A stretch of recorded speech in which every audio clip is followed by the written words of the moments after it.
C'est une question de santé. Les abdos, on s'en tape royalement. Si je te parle aujourd'hui de perte de poids dans cette vidéo, ce n'est pas pour devenir mannequin chez Hermès, c'est pour échapper au fléau de la société moderne, à savoir le diabète de type 2, les fameux AVC avant 40 ans et l'inflammation chronique qui va faire uniquement te ronger jusqu'à la fin de tes jours. En réalité, ce n'est pas la perte de poids qui te fait peur, c'est d'être rongé par la faim entre les repas, de ne prendre aucun plaisir durant tes repas et d'avoir des résultats qui sont beaucoup trop lointains. Bonne nouvelle, ce temps est révolu. Je vais t'apprendre que la perte de poids en 2024 se fait en mangeant et en se faisant plaisir chaque jour, mais surtout que le plus important se passe à l'intérieur de toi. Viens, je t'explique tout ça en détail dans cette vidéo pour que début août, tu te sois déjà affiné.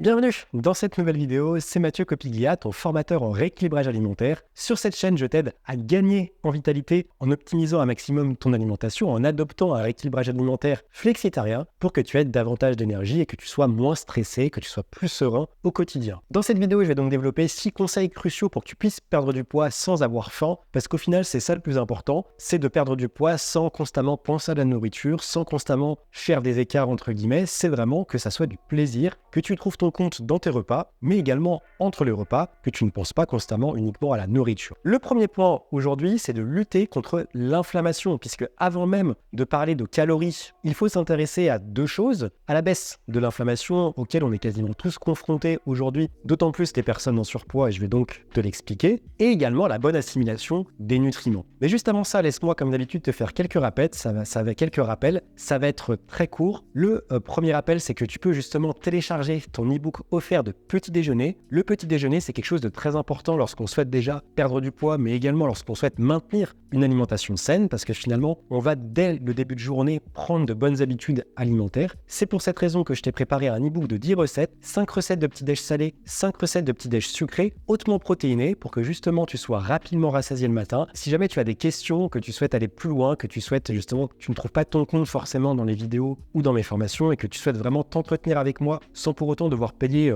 un coaching individuel. Je propose tout l'été, et je le fais toute l'année, mais je le propose également cet été, des appels découvertes de 30 minutes. Donc tu peux me poser tes questions si tu souffres de troubles digestifs, de fatigue, que tu souhaites justement perdre du poids rapidement sans pour autant devoir te priver, que tu souhaites également agir sur l'inflammation chronique, peut-être des douleurs, de l'arthrose, etc. Et bien sûr, si tu souhaites réduire le stress et la fatigue chronique, on peut en parler dans un appel gratuit de 30 minutes. Si tu es intéressé, je te laisse réserver ton créneau juste en bas dans mon calendrier en ligne. On sait que l'inflammation chronique va entraîner une prise de poids, mais que les personnes qui sont en obésité et en surpoids vont également développer de l'inflammation, puisque finalement dans les tissus adipeux vont se développer des molécules inflammatoires qu'on appelle des cytokines inflammatoires. Et parmi ces cytokines, on en a deux qui sont extrêmement étudiées, et on a la preuve aujourd'hui grâce à ces deux molécules inflammatoires que les personnes en surpoids et en obésité ont plus de risques de souffrir d'inflammation chronique que des personnes minces. Ces deux marqueurs de l'inflammation, ces deux cytokines inflammatoires qu'on retrouve chez les personnes en surpoids, ce sont les interleukines 6 et la TNF-alpha, facteur de nécrose tumorale alpha pour développer, même si j'imagine que ça ne t'évoque rien, mais au moins tu as les informations. On sait également que plus tu as de graisse, notamment au niveau de la ceinture abdominale, et j'ai fait ma dernière vidéo qui est sur justement la graisse abdominale, plus tu as de risque de surcharger ton foie en graisse. Les conséquences, ça va être très simple, ça va être une production plus altérée d'insuline, donc tu auras finalement des perturbations glycémiques beaucoup plus importantes, et on sait également que dès lors que la production d'insuline est perturbée, on a plus de risques de développer une résistance à l'insuline et l'arrivée d'un diabète de type 2. Et donc tous ces éléments-là, forcément, vont être des causes d'inflammation chronique. On sait également que dans les tissus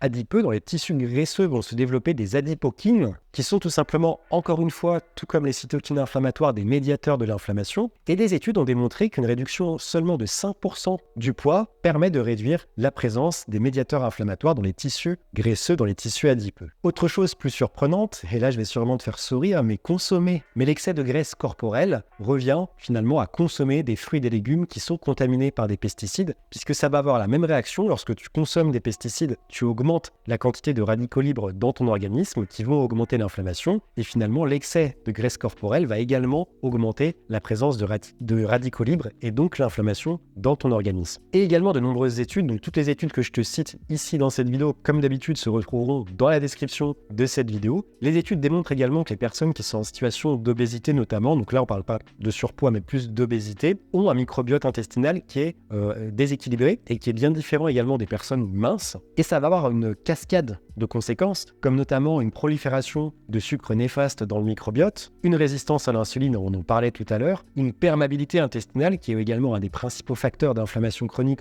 aujourd'hui, de par notamment l'alimentation, mais comme tu le vois ici également lorsqu'on souffre d'obésité, la présence de métabolites inflammatoires dans le microbiote tels que les liposaccharides qui vont provoquer une inflammation de bas grade, une inflammation chronique. Donc ça, c'est une étude qui en parle. Évidemment, je te mets le lien de cette étude juste en bas. Pour chaque point, je vais te dire comment tu peux agir sur ces différents points et ici, comment tu peux agir sur l'inflammation chronique. La première chose, comme je t'en parle souvent dans mes vidéos, ça va être de mettre en place une alimentation anti-inflammatoire et donc d'apporter des antioxydants via ton alimentation. Donc ça va se faire via des huiles végétales, via évidemment des fruits et des légumes, mais ça ne suffit pas, des huiles végétales, des oléagineux, des épices, des œufs de qualité, des protéines animales de qualité également, du chocolat noir, du thé vert, de l'ail et il y a également le curcuma. Et pour ça, je te conseille un complément alimentaire. Alors le curcuma, tu peux en consommer comme ça dans tes jus, saupoudré dans tes plats, mais tu vas vraiment avoir une quantité qui est minime et finalement tu vas pas avoir les résultats escomptés pour retrouver les effets de la curcumine qui est avec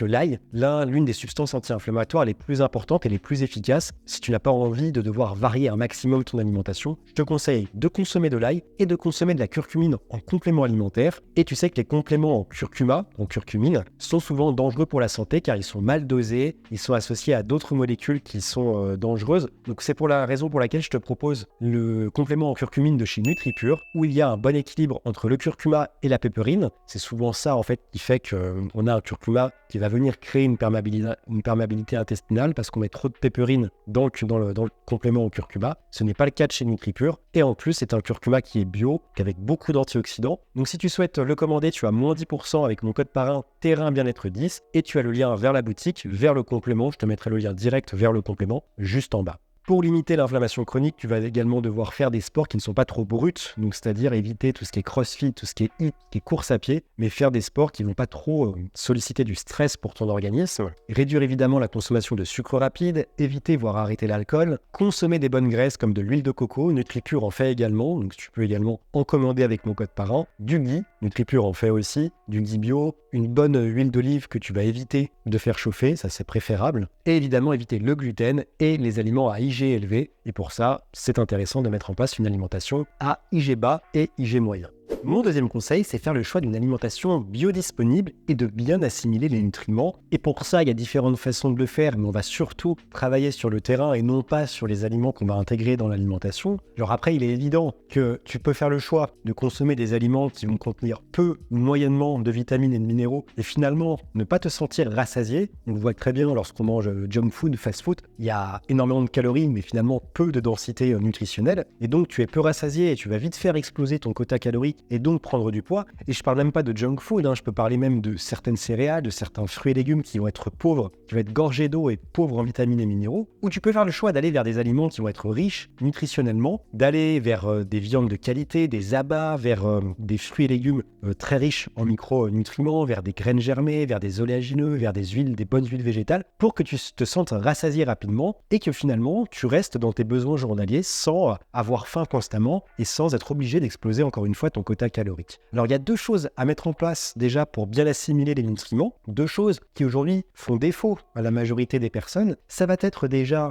de travailler sur la production d'enzymes digestives. Les enzymes digestives vont être produites au niveau de la salive, au niveau du pancréas, au niveau intestinal, donc c'est toute une sphère et je dirais même un microbiote sur lequel il faut agir, et également travailler sur la production d'acide chlorhydrique. Et ça, encore une fois, déjà à partir de 40 ans, on commence à moins produire d'acide chlorhydrique, mais aujourd'hui, avec notre alimentation qui est pauvre finalement en enzymes et qui est pauvre également en plein de choses, on va le voir juste après, on est amené à manquer d'acide chlorhydrique plus que d'enzymes digestives d'ailleurs. Pour augmenter la sécrétion des enzymes digestives, tu peux déjà te faire un petit peu de vinaigre de cidre avant les repas dans un petit peu d'eau. Alors je te conseille de le faire en cure dur et de ne pas le faire continuellement pour pas trop acidifier aussi ton organisme et l'habituer aussi à avoir des enzymes digestives proviennent de l'extérieur. Tu peux aussi prendre l'habitude de te faire des jus de légumes et tu sais que je travaille avec une marque d'extracteur de jus qui s'appelle Urom. Si tu n'as pas encore d'extracteur de jus, je te conseille vraiment d'en faire, surtout en été où tu vas pouvoir apporter du cru, des vitamines, des minéraux, de l'hydratation, des électrolytes uniquement en buvant un petit jus de 25 centilitres, un petit jus de légumes de 25 centilitres par jour. Si tu n'as pas encore d'extracteur, je te conseille grandement de faire le choix des extracteurs Urom, garantie 10 ans, extraction lente pour garder tous les micronutriments, ça ne fait aucun bruit, c'est très facile à nettoyer, c'est dans les prix du marché pour une qualité qui est bien meilleure. Donc si tu souhaites avoir tes moins 10% sur un extracteur de jus de la marque Urom, tu peux activer ton coupon, enfin tu peux mettre le code Terrain Bien-être 10 au moment de ta commande. Je te mets le lien vers la boutique juste en bas. Et si tu souhaites enfin passer le cap, tu as juste à utiliser mon code et tu as moins 10%. Ça fait toujours plaisir sur un produit qui coûte plusieurs centaines d'euros. Tu vas également, pour sécréter ces enzymes digestives, devoir faire le choix d'un petit déjeuner protéiné. Tu peux également ajouter notamment des fruits, des légumes, mais c'est surtout des fruits qui contiennent des enzymes naturelles qui vont soit permettre de mieux digérer les protéines, soit permettre de mieux digérer les lipides. On a par exemple la papaye, le kiwi, l'ananas, la mangue, autant d'aliments en plus qu'on adore consommer en été, donc fais-toi plaisir. Et tu peux également prendre l'habitude de consommer des aliments fermentés. Si tu as du mal justement à consommer ces aliments fermentés, parce que c'est pas toujours facile, déjà ça coûte assez cher en général si on les fait pas soi-même, et puis c'est pas, pour certaines personnes, je sais que c'est pas toujours agréable d'intégrer ces aliments. Dans ce cas-là, tu peux prendre des probiotiques, et là encore une fois, il faut pas prendre n'importe quoi. Je te conseille le complément en probiotiques de chez NutriPure, qui regroupe des probiotiques qui n'auront aucun effet secondaire sur ta santé. C'est des probiotiques assez communs, mais qui vont permettre déjà de venir permettre d'enrichir ce qui va déjà manquer au niveau de ton microbiote. Donc je vais souvent t'en parler dans cette vidéo, mais tu as moins 10% avec mon code parrain Terrain Bien-être 10 en majuscule. Je te mets le lien vers la boutique juste en bas. Tu peux commander tes antioxydants, tes probiotiques, ta glutamine, ta vitamine C. Tu fais ton panier, ensuite tu actives mon coupon, ça t'enlève les moins 10%. Et comme ça, au moins, ça te permet de te faire une commande d'un coup et d'économiser beaucoup plus d'argent que si tu achètes au compte-gouttes. Donc le lien vers la boutique est juste en bas et je te mettrai mon coupon entre parenthèses pour que tu puisses l'activer. Maintenant, pour activer la production d'acide chlorhydrique, tu vas devoir consommer des aliments amers. Donc dans les aliments amers, on va avoir le chocolat, le café évidemment, même s'il faut y aller quand même assez mollo. Tu as également la roquette, l'artichaut, les endives. Les endives, c'est plutôt en hiver, mais je sais que dans le nord, vous pouvez certainement en avoir encore à cette période. Tu peux également te faire des tisanes de plantes amères, donc gentiane, absinthe, etc. Tout comme les enzymes digestives, petit déjeuner protéiné et également un petit peu de vinaigre de cidre, ça aide. Et tu peux également te complémenter en glutamine pour l'acide chlorhydrique, c'est un précurseur d'acide chlorhydrique. Tu retrouves également de la glutamine en complément sur le site de chez NutriPure. La seconde chose maintenant, ça va être de te concentrer sur la biodisponibilité de ton alimentation. Ça veut dire quoi? Maintenant qu'on a travaillé sur le terrain, ça va être d'aller chercher des aliments qui sont très riches et qui sont biodisponibles, qui vont contenir du fer, qui vont contenir du magnésium biodisponible, qui vont contenir des oméga 3 biodisponibles. Donc souvent tout ça, tu vas les retrouver dans des produits animaux de qualité, d'où le fait que je te prône ici une alimentation flexitarienne, parce que lorsque tu vas vers des produits de haute qualité, des poissons de qualité, des viandes de qualité, des abats de qualité, t'as pas besoin d'en consommer tous les jours. Et puis après, il faut également faire le choix de fruits et légumes de saison, principalement locales, voire biologiques si on peut, de céréales complètes, aller vers des bonnes huiles végétales pour assaisonner ses plats, vers des épices de qualité, ajouter des graines, des oléagineux, les faire tremper. Et on va également se tourner vers la micronutrition pour aller vers des aliments qui sont très riches en vitamines et minéraux et se sentir plus rapidement rassasié, comme je te le disais, pour éviter d'être tenté de retourner vers la malbouffe. Donc ça va être d'ajouter des graines germées, des huiles végétales, des épices, de l'eau de coco, des algues, de la spiruline, du moringa, du thé vert, des plantes, des champignons adaptogènes, des herbes aromatiques également. Là, fais-toi plaisir en été avec du basilic, du persil, etc.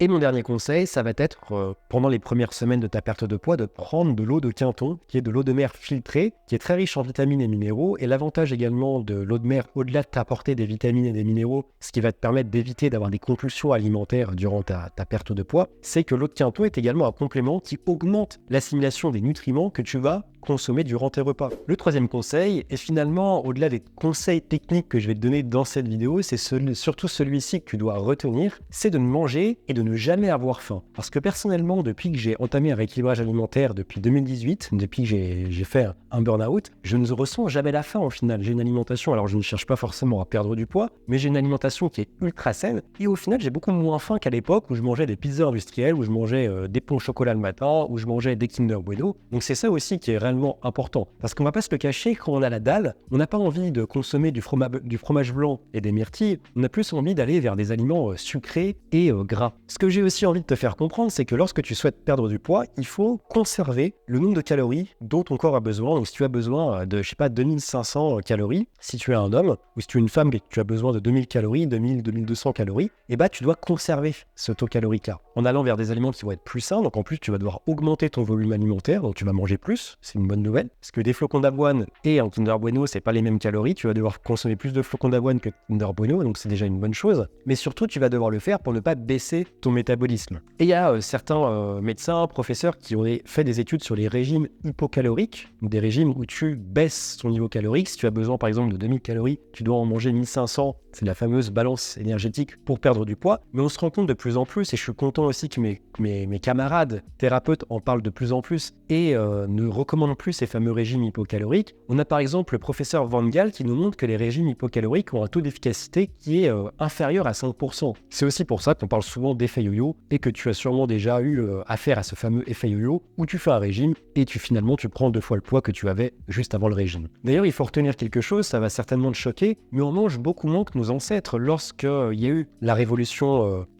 agricole, nos ancêtres consommaient beaucoup plus que ça parce qu'ils travaillaient dans les champs, ils travaillaient en extérieur toute la journée et ils pouvaient monter jusqu'à 5000 calories. Et pour autant, quand tu vois des photos de l'époque, ils étaient tous comme ça. Il n'y avait aucun obèse. Alors tu me diras, oui, il n'y avait pas de produits industriels, forcément, l'industrie alimentaire n'existait pas encore. Mais si je te donne quelques chiffres, les apports alimentaires dans les pays occidentaux ont diminué de 30 à 35% sur les 50 dernières années. Et pourtant, l'obésité, elle a augmenté de 400%. C'est-à-dire qu'on mange moins, mais qu'on prend plus de poids. Même en Inde, 20% de la population est devenue obèse, alors que la moitié de la population déjà est végétarienne. Donc on sait que les études montrent qu'en général, lorsqu'on est végétarien, on a quand même moins de chances de prendre du poids. Et qu'en plus, ils n'ont pas du tout augmenté leur apport énergétique, mais au contraire, ils mangent beaucoup moins parce qu'ils sont beaucoup plus nombreux et qu'ils sont beaucoup plus soumis à la restriction alimentaire que dans les pays occidentaux. On a également le professeur Brownell qui s'est beaucoup intéressé au régime hypocalorique, alors à leur impact sur le mental, sur le corps, sur les hormones. Mais il démontre justement dans une étude réalisée sur des animaux en laboratoire que lorsqu'on soumet ces animaux en laboratoire à des régimes hypocaloriques, leur métabolisme s'adapte à cette fameuse restriction et que finalement, lorsqu'on maintient ces régimes hypocaloriques sur le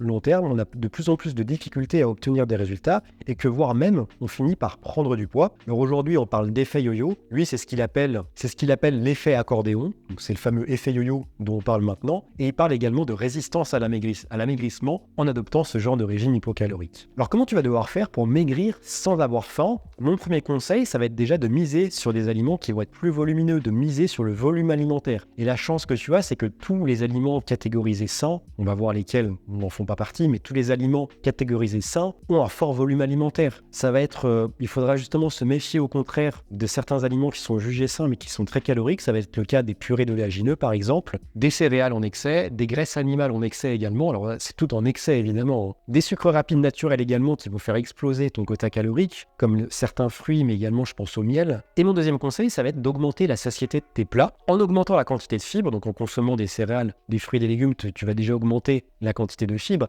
Mais si tu as justement du mal à te sentir rassasié après le repas et que tu souhaites augmenter cette quantité de fibres, tu peux par exemple faire tes préparations de crêpes, de pancakes, de bowl cake, de porridge à partir de farine de patate douce que tu retrouves sur le site de chez NutriPure, une farine de patate douce bio, très riche en fibres naturellement et qui te permettra de faire plein de recettes de préparation sucrée saine, uniquement avec de la banane, de la farine de patate douce et des flocons d'avoine. Tu vas déjà pouvoir te faire plein de recettes de pancakes, de gâteaux, de banana bread. Pour avoir cette satiété, tu vas également devoir augmenter ton taux de protéines, d'acides gras polyinsaturés et également de protéines animales. En tout cas, il ne faudra pas les diaboliser, il faudra continuer à consommer des protéines animales qui sont extrêmement rassasiantes.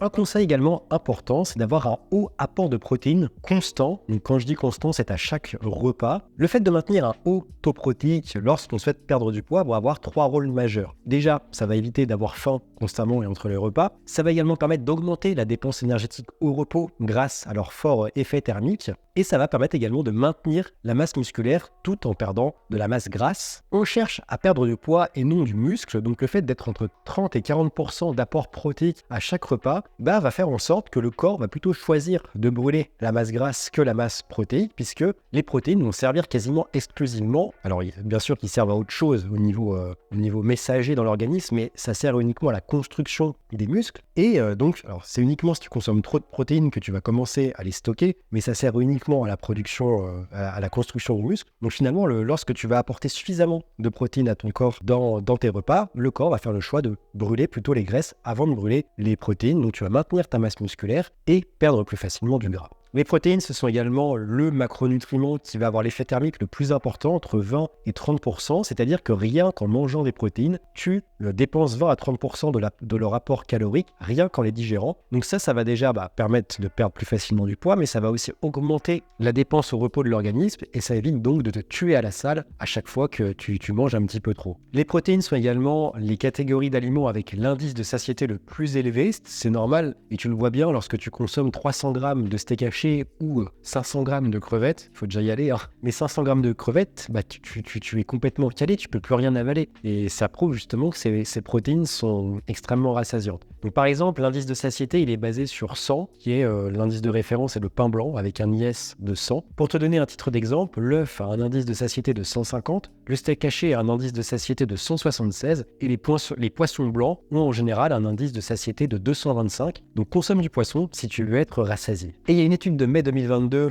qui a été publiée dans la revue Obesity, que je te mets en lien également dans la description, qui montre justement les effets d'un haut apport protéique dans un régime hypocalorique. Alors bien que je ne recommande pas d'entamer un régime hypocalorique, et je pense que tu l'as compris dans cette vidéo, cette étude va quand même nous démontrer finalement les bénéfices d'avoir un haut taux de protéines de manière globale dans son alimentation. Donc finalement ça concerne tous les modes alimentaires. Donc on a pris 200 hommes et femmes âgés entre 24 et 75 ans, et on leur a dit de faire un régime hypocalorique, mais de conserver entre 18% et 20% de leur apport en protéines. Et ce qu'on a conclu, alors évidemment on l'a comparé avec un autre groupe qui était en régime hypocalorique mais avec un apport protéique beaucoup plus faible, et on s'est rendu compte que le groupe qui avait l'apport protéique le plus élevé faisait des choix alimentaires qui étaient plus judicieux, donc ils allaient beaucoup plus vers des légumes verts, et qu'ils avaient réduit intuitivement leur consommation de sucre et de céréales raffinées, et sans surprise ils ont également mieux conservé leur masse musculaire. Donc cette étude nous démontre que finalement lorsqu'on augmente notre taux de protéines, on fait de meilleurs choix alimentaires, parce qu'au final on a moins faim et on est moins tenté d'aller vers des aliments qui vont être gras, qui vont être riches, qui vont être sucrés. On est plus tenté d'aller vers des aliments sains. Alors comment toi concrètement, sans passer par un régime hypocalorique, tu peux avoir un haut taux de protéines? La première chose, ça va être de commencer le matin par un petit déjeuner protéiné. Quand tu apportes déjà 35-40 grammes de protéines le matin, t'as moins besoin à t'embêter, j'allais dire un gros mot, mais à t'embêter sur tes autres repas, à avoir énormément de protéines, même si je te conseille de le faire, mais ça t'enlève déjà une charge mentale. Donc si tu ne sais pas comment faire ça, comment arriver à mettre en place suffisamment de protéines le matin sans que ton petit déjeuner soit le même tout le temps, ou sans devoir justement consommer des porridge qui sont du plâtre et qui n'ont aucun goût, je te donne 10 recettes très faciles à mettre en place, 5 recettes de petits déj sucrés, 5 recettes de petits déjeuners salés, avec à chaque fois entre 30 et 40 grammes de protéines par recette. Ce e-book est totalement gratuit, tu peux le télécharger gratuitement dans la description de cette vidéo. Je te conseille également de varier un maximum entre protéines animales et protéines végétales, et c'est toute l'approche que je te partage sur Terrain Bien-être, c'est d'adopter un mode alimentaire flexitarien, que tu aies suffisamment de protéines animales, mais également que tu réduises les protéines animales pour aller vers des protéines végétales. Donc des protéines animales, œufs de qualité, viande de qualité, poissons de qualité, abats, fruits de mer, et des protéines végétales que tu retrouves énormément un peu partout, lentilles, pois chiches, pois cassés, tofu, tempeh, seitan, et tu peux même prendre des compléments, de la protéine végétale en poudre. Moi je consomme celle de chez NutriPure, c'est très bon, et ça permet aussi, lorsque tu fais du sport comme moi, ou que tu as une dépense énergétique ou un métabolisme très rapide, justement d'éviter de devoir consommer trop de protéines animales et de compenser avec des protéines végétales en poudre de temps en temps. Et vise, comme je te disais, 30 à 40 grammes de protéines par repas, et pense également à faire une collation sucrée et protéinée durant l'après-midi, pour justement que tu élèves ton quota protéique dans la journée sans devoir consommer 2 blancs de poulet à chaque repas. Là, c'est un conseil de naturopathe, mais c'est également très important, et finalement, c'est quelque chose dont on parle peu lorsqu'on souhaite perdre du poids, mais c'est de faire attention à avoir une thyroïde en bonne santé. Et souvent, tu fais des analyses, lorsque tu prends rapidement du poids, en général, ton médecin va te recommander de faire des analyses pour ça, mais sinon, lorsqu'une personne est en léger surpoids, on va pas forcément s'intéresser à la thyroïde. Pourtant, c'est essentiel quand on sait justement que l'hormone T3, donc l'hormone active de la thyroïde, a pour but d'agir sur la motricité intestinale, et que lorsque l'on manque justement aussi de T3, T3, on va souffrir de troubles digestifs et donc, in fine, une mauvaise assimilation des nutriments. Et ça va nous amener à manger énormément, à ne pas assimiler les nutriments et donc prendre du poids plus facilement. Lorsqu'on ne produit pas également assez de T3 active, on va également souffrir de constipation, ce qui peut aussi amener à une prise de poids évidemment. Une baisse de la fonction thyroïdienne peut également amener une croissance accrue bactérienne au niveau intestinal, qui va entraîner un déséquilibre du microbiote, ce qu'on appelle une SIBO. Et on sait le lien entre le déséquilibre du microbiote et également la prise de poids. Le déséquilibre du microbiote va aussi, on en parle en début de vidéo, développer une inflammation au niveau intestinal qui peut se généraliser partout, et ça a plus de risques de développer sur du surpoids et de l'obésité. Une étude que je te mets en lien démontre justement qu'un tiers des personnes qui souffrent d'obésité souffrent d'une hypothyroïdie. C'est dû à une TSH, donc l'hormone thyroïdienne la plus active, qui n'est pas assez élevée, à une T3 élevée et une T4 trop basse, ce qui rend la T3 inactive tout simplement. On se rend compte que chez les personnes obèses, il y a un gros problème d'hypothyroïdie. Comment avoir une thyroïde en bonne santé? Déjà, il faut faire attention aux jeûnes qui sont trop longs et qui sont trop brutales pour ton corps. Donc, si le jeûne intermittent, par exemple, n'est pas adapté pour toi, fais attention. Ou si le jeûne, si tu as tendance à faire des jeûnes longs, ce genre de choses, tu es vite tenté par ce genre de pratique. Fais attention si tu as une thyroïde déjà qui n'est pas en bonne santé. Il faudra surveiller l'excès d'œstrogène, notamment chez les femmes. Faire attention aux carences en iode, en vitamine A, en vitamine D. À ne pas consommer également d'aliments goitrogènes. C'est des aliments qui vont rendre en fait qui vont rendre la thyroïde moins active. Ces aliments goitrogènes, on les retrouve dans le soja, dans le millet, dans l'avoine, dans les choux. On va faire également attention aux métaux lourds, aux pesticides, à l'excès de médicaments, aux antibiotiques, à ne pas développer également une perméabilité intestinale et à consommer des aliments qui vont être riches en fer, en cuivre et en sélénium, qui sont des précurseurs, tout comme l'iode, évidemment, des hormones thyroïdiennes. Ce dernier conseil me tient vraiment à cœur puisque j'ai été touché par ça et je sais que si tu souhaites aujourd'hui perdre du poids sur le long terme, tu vas être obligé de travailler sur ça. Et là, finalement, on se rencontre avec ce conseil qui est de faire la paix avec les troubles alimentaires et pas que la perte de poids n'est pas uniquement une question d'assiette. Tout ne se passe pas dans ton assiette parce que finalement, tous les conseils que je te donne dans cette vidéo ne valent plus rien si, tout comme moi, tu ne fais pas la paix avec ces troubles alimentaires comme j'ai pu en souffrir pendant près de 5 ans avec des crises d'hyperphagie et boulimie pendant chaque semaine pendant près de 5 ans. Et on va pas se cacher, les crises d'hyperphagie et de boulimie, elles mènent systématiquement à une prise de poids et même à un diabète de type 2 en quelques semaines si les crises sont vraiment quotidiennes et répétées sur le long terme. Et ce n'est pas dans l'assiette qu'on guérit des troubles alimentaires, donc arrête. Je te dis ça de manière bienveillante, mais ce n'est pas en écoutant les thérapeutes qui vont te dire qu'il faut utiliser et mettre en place l'alimentation intuitive, qu'il vaut mieux mastiquer, qu'il faut se reconnecter à sa sensation de faim et à sa satiété. Tout ça, ça vaut rien, ça peut t'aider sur le court terme lorsque tu sens que tu vas faire une crise ou que tu es dans une période de forte crise d'hyperphagie et de boulimie, mais ça va pas te guérir. Il faut faire un vrai travail profond de psychologie pour aller chercher dans les relations aux autres, dans le rapport aux parents, dans l'enfance, dans les habitudes alimentaires profondes qui peuvent venir également parfois lorsqu'on est bébé et qu'on n'a pas forcément conscientisé. C'est justement le travail que l'on fait dans ma formation sur l'hyperphagie et la boulimie qui est basée sur des outils puissants de psychologie ces outils sont spécialisés justement pour les personnes souffrant d'hyperphagie et de boulimie. Donc c'est à la fois un mélange entre ces outils de psychologie profonds et prouvés qui sont utilisés depuis des dizaines d'années et ma propre expérience où j'en ai souffert pendant 5 ans et un jour j'ai vraiment eu ce déclic et je me suis dit je vais tester des choses et j'ai mis en place des choses qui ont également fonctionné pour moi. Dans cette formation, on prend le temps d'identifier les blessures profondes, donc comme je te le disais, qui peuvent être dues à des relations à l'enfance, à des habitudes alimentaires, à des pensées inconscientes qui sont finalement à l'origine de tes compulsions alimentaires et je te partage des outils spécifiques qui vont être en rapport avec ces blessures-là. Pour chaque blessure, pour chaque trauma, tu as des outils de psychologie spécifiques qui vont t'aider progressivement à sortir des crises d'hyperphagie et de boulimie et donc d'optimiser aussi ta perte de poids. Comme c'est l'été, comme c'est une problématique qui est très présente, les troubles alimentaires, et que finalement, c'est aussi la période de l'année où on peut en souffrir le plus avec l'hiver, lorsqu'on est déprimé, qu'on n'est pas bien, qu'il y a une abondance alimentaire. Comme c'est l'été, j'ai décidé de faire une promotion. La promotion que j'ai ouverte hier se termine dans 48 heures, donc il te reste uniquement 48 heures pour bénéficier des 100 € offerts que je t'offre sur cette formation. Et j'ai également limité l'accès parce que je balance pas des coupons de réduction comme ça à la volée sur YouTube. Il y a uniquement 30 places pour profiter, donc 30 coupons de 100 € offerts pour accéder à cette formation. Donc tu as 48 heures et uniquement 30 places. Et à l'heure où je te parle, je sais pas combien de places il reste. Ça sera à toi de voir si la promotion fonctionne toujours. Elle a été suivie par plus de 500 personnes. Il y a des dizaines de témoignages, dont la majorité qui sont présentes sur la page de présentation de cette formation que tu retrouves en lien lorsque tu cliqueras dans le lien dans la description qui active le coupon, ça t'emmène sur la page et tu vois tous les témoignages, la présentation complète du programme et tu verras que c'est vraiment très très puissant comme formation pour te sortir des compulsions alimentaires. Je te laisse aller voir ça juste en bas, tu es libre de ton destin et tu sais que c'est une prérogative importante si aujourd'hui tu souhaites perdre du poids que de travailler sur ces problèmes de troubles alimentaires.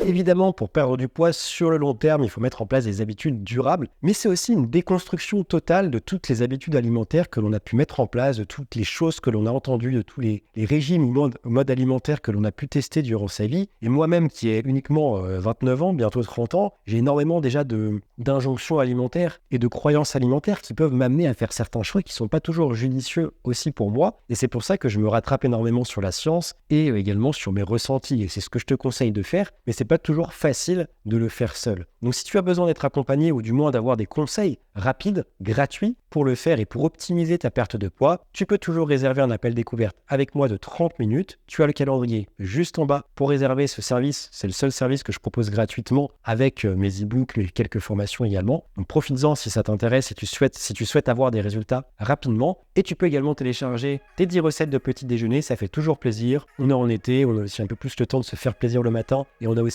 un peu plus envie de changement le matin, tout en gardant ses objectifs quand même, parce qu'on ne veut pas prendre 10 kilos durant l'été. Donc tu peux télécharger cet e-book de petit déjeuner hautement protéiné, salé et sucré, c'est gratuit et c'est également dans la description de cette vidéo. Moi je te dis à la prochaine, n'hésite pas à t'abonner si tu souhaites augmenter ton niveau d'énergie grâce à une alimentation flexitarienne, à activer la cloche également, à mettre ton pouce bleu en bas de la vidéo. Moi je te dis à la semaine prochaine pour une prochaine vidéo et comme d'habitude, reste au vert.